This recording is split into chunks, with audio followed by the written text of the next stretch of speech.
Là, je me permets d'exprimer une réserve parce qu'on laisse la culture en bas de l'échelle. Bon, c'est le dernier thème.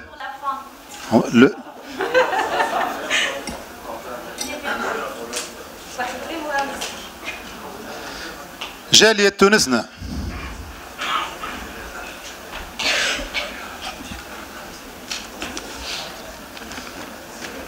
حركة النهضة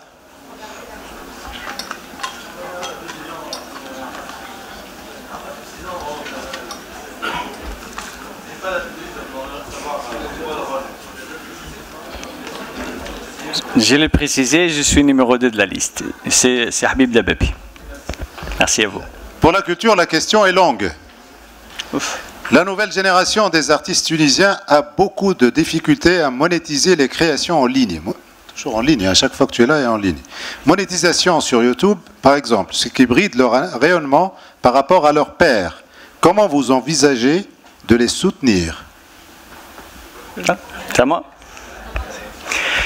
Bismillah ar-Rahman ar-Rahim. En fait, la culture, Tunis a 3 problématiques.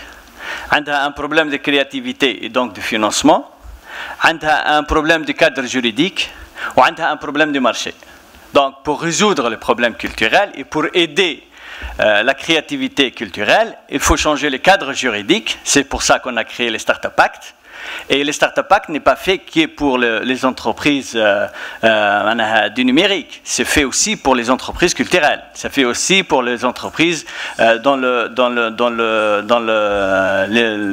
média, dans l'écriture, dans la culture et tout ça.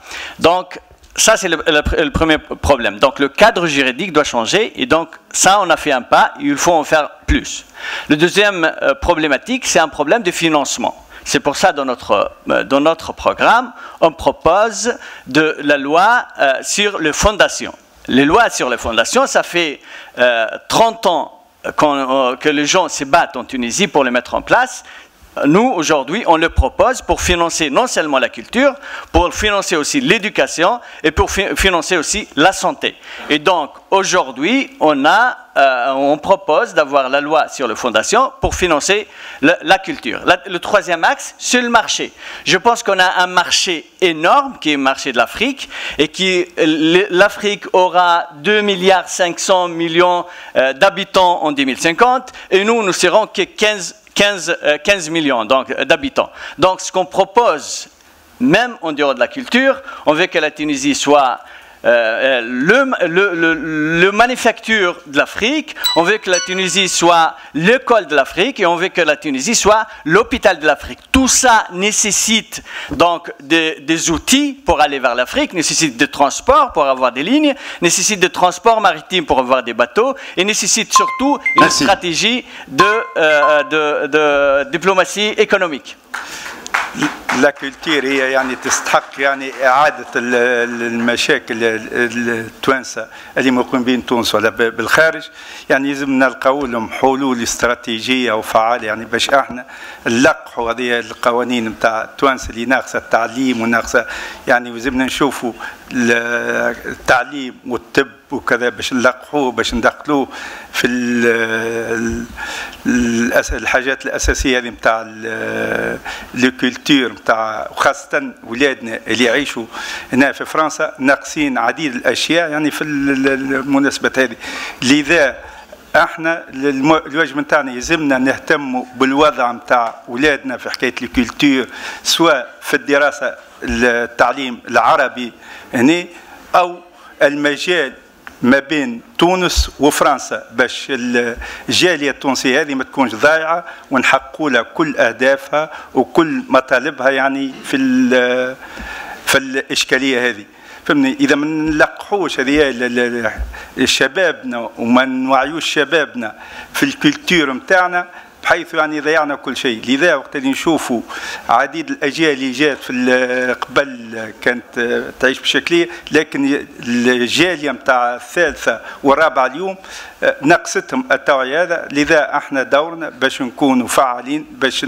نقوموا بالدور هذا باش نعملوا اندماج بين الحياة التونسية في تونس وفي باريس هو كل موضوع اللي ديما نرجع له أنا يهم الجالية التونسية اللي تعيش هنا في فرنسا.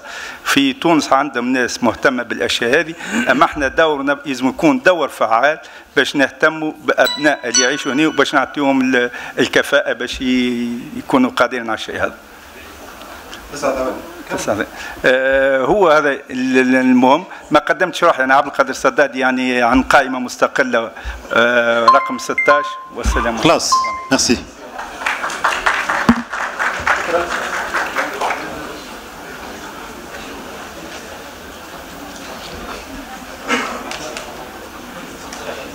الجبهة الشعبية.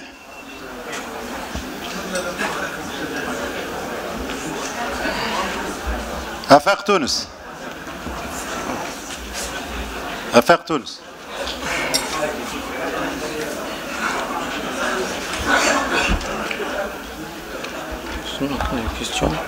Alors, la question. Comment promouvoir le tourisme culturel en Tunisie? Quels sont vos plans pour mettre en valeur nos sites archéologiques, notre culture et notre histoire? D'accord. Hassem, j'ai oublié de se présenter tout à l'heure, donc Walid Borbi, tête de liste Front Populaire.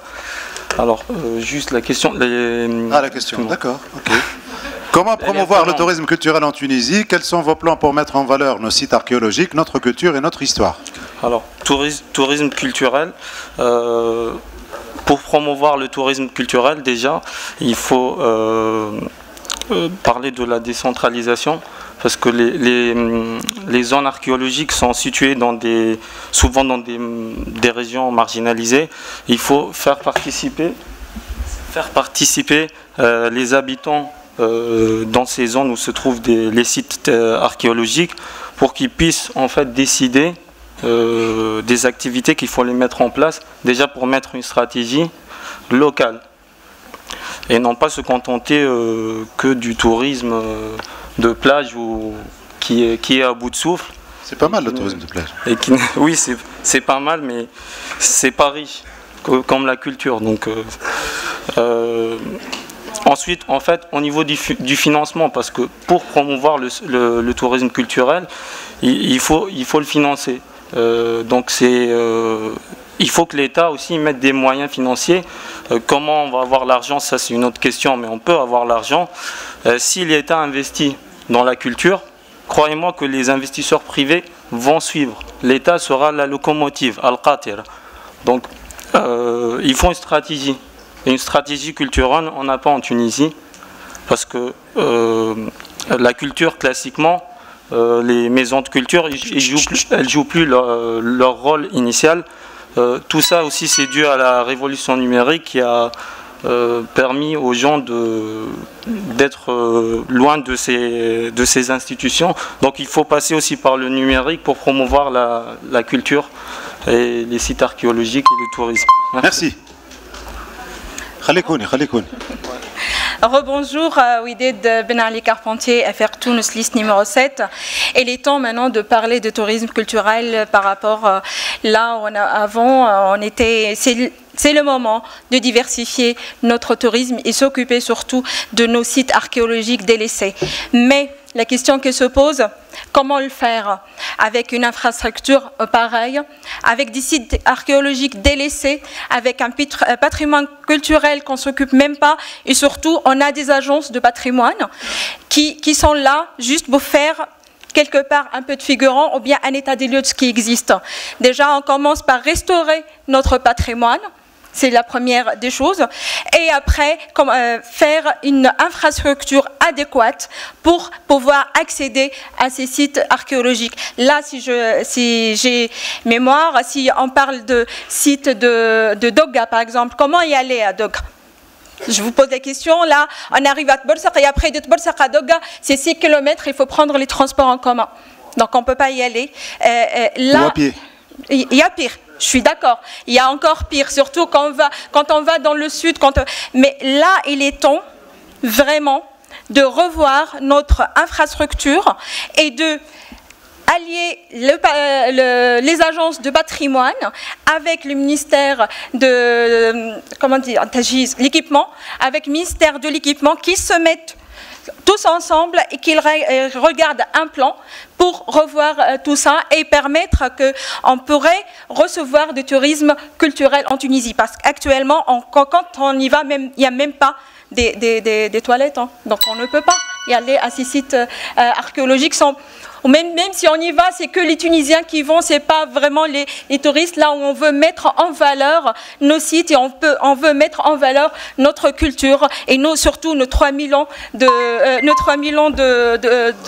d'histoire. D'histoire, merci. Merci à vous. Alors, vous allez me dire pourquoi il reste une seule personne, parce qu'il y a une personne qui n'était pas là. Donc là, c'est une seule personne qui va répondre à la question.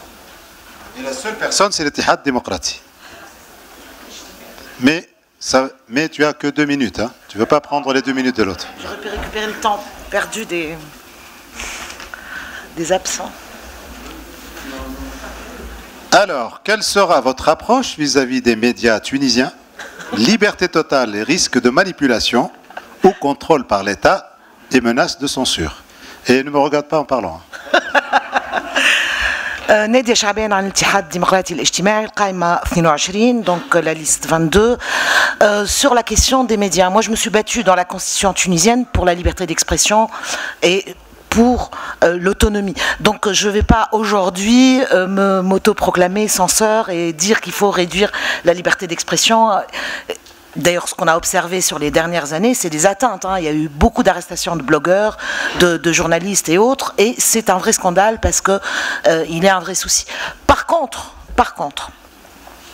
là où il y a un vrai questionnement qu'on devrait tous avoir par rapport à cette période de transition, c'est la question des financements des médias, la question des monopoles.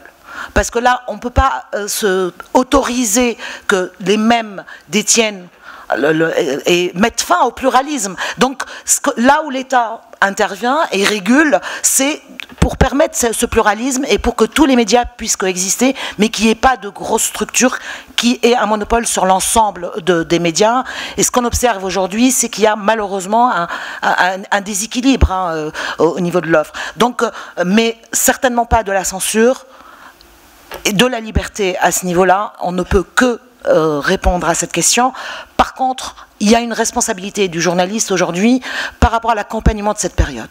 Moi, j'estime qu'aujourd'hui, les journalistes ont participé beaucoup au nivellement par le bas et n'ont pas eu l'ambition pour accompagner cette période de transition vers quelque chose, un peu plus de pédagogie et un peu plus de responsabilisation. Et là-dessus, ils portent une responsabilité majeure à un moment historique où on se doit tous de veiller à ce qu'on accompagne le bouleversement qui traverse la Tunisie, c'est-à-dire 50 à 60 ans de censure, d'interdiction, d'oppression, que c'est qu'en 5-6 ans, les gens ne peuvent pas avaler tout ça, tout seul. Et on doit accompagner ce processus ensemble de prise de conscience et de l'importance et de la responsabilisation. Et les élections présidentielles et ce qui se passe est la conséquence aussi de la responsabilité des médias. C'est fini. Bon, entre nous, 3 secondes, ça va. Alors là, maintenant, on arrive à la fin, mais vous avez droit à 2 discours de clôture. Et après, il va y avoir un cocktail. Tout à fait. Me dit-on. Si vous voulez me poser des questions à moi, je n'ai pas de réponse. Pardon? Ah, je ne sais pas, je ne suis pas organisateur. Vous avez des espaces-temps pour les... Il y a des espaces apparemment pour les questions aux têtes de liste qui peut-être sont là ou qui sont déjà partis. Donc je vous donne la parole. Aslama Khalil Farfar. Mais est-ce qu'il a 2 minutes aussi? Non, 3. Ah, 2 minutes. Okay. Aslama Khalil Farfar. Comme vous savez, ce forum a été organisé par un collectif de 4 associations, dont T2RIF, Tunisien des 2 rives, Tunis Youth Fatain, que je représente. Donc, pour clôturer ce débat, je voudrais je vais d'abord remercier les partis politiques qui sont présents aujourd'hui et qui ont accepté les règles de ce jeu démocratique. Je voudrais aussi remercier les institutions qui sont présentes aujourd'hui et qui ont participé à garantir l'équité et la transparence de cet événement. Mon remerciement, le remerciement de tout le collectif va aussi à l'Oustaz Tawfiq Mzaïd qui nous a honorés par sa présence. On remercie aussi le public qui était présent ici un dimanche après-midi. Donc merci à vous. Et finalement, je remercie l'équipe organisatrice qui avait à tous les détails de l'événement. Donc pour nous, cet événement, c'est une fierté. C'est une fierté pour les résidents, les Tunisiens en France, mais aussi une fierté pour toute la Tunisie d'avoir animé et d'avoir vécu une telle fête démocratique. Donc merci à vous. Merci Khalid. Donc Habib Dogui de l'association ESCOD. Donc je fais partie d'une des 4 associations qui a organisé cet événement. Donc je souhaite d'abord sincèrement vous remercier d'être présent, de vous être déplacé malgré peut-être de mauvais temps, et d'avoir fait de cet événement, enfin de votre événement, parce que nous sommes avec Si Tawfiq simplement des organisateurs. S'il faisait beau, il serait peut-être pas venu. Hein. Ah peut-être. Hein. Donc d'avoir fait de cet événement un événement, j'espère, réussi, qui vous a été bénéfique, vous a aidé dans vos choix, dans vos convictions. On va aussi remercier les listes de nous avoir proposé de ce débat assez intense, de qualité en tout cas, et d'avoir joué le jeu. C'est pas toujours facile, mais vous avez montré que quand même il y a quand même de la qualité. Et un dernier mot, peut-être sur le reste du programme. Le reste du programme, moi je suis au courant d'un cocktail, mais je sais pas ce qu'il y a dans le cocktail. Mais peut-être avant le programme. Donc les stands restent ouverts. Si vous voulez aller voir. Pas de McDonald's en tout cas. Exactement. On évite ce genre de problème. Exactement. Donc les stands restent ouverts. Si vous avez des questions, si vous avez des questions spécifiques aux listes, et on souhaiterait aussi avoir vos retours pour les prochains. Ça a été la 2e édition. On espère que l'expérience se renouvellera et qu'on espère avoir le retour des listes, mais aussi du public, pour améliorer ce type d'événement et de le perpétuer. Et voilà. Merci à vous tous. Et à bientôt. Bonne soirée et bon cocktail. Apparemment, il y a des sandwichs tunisiens, mais je ne suis pas sûr. Des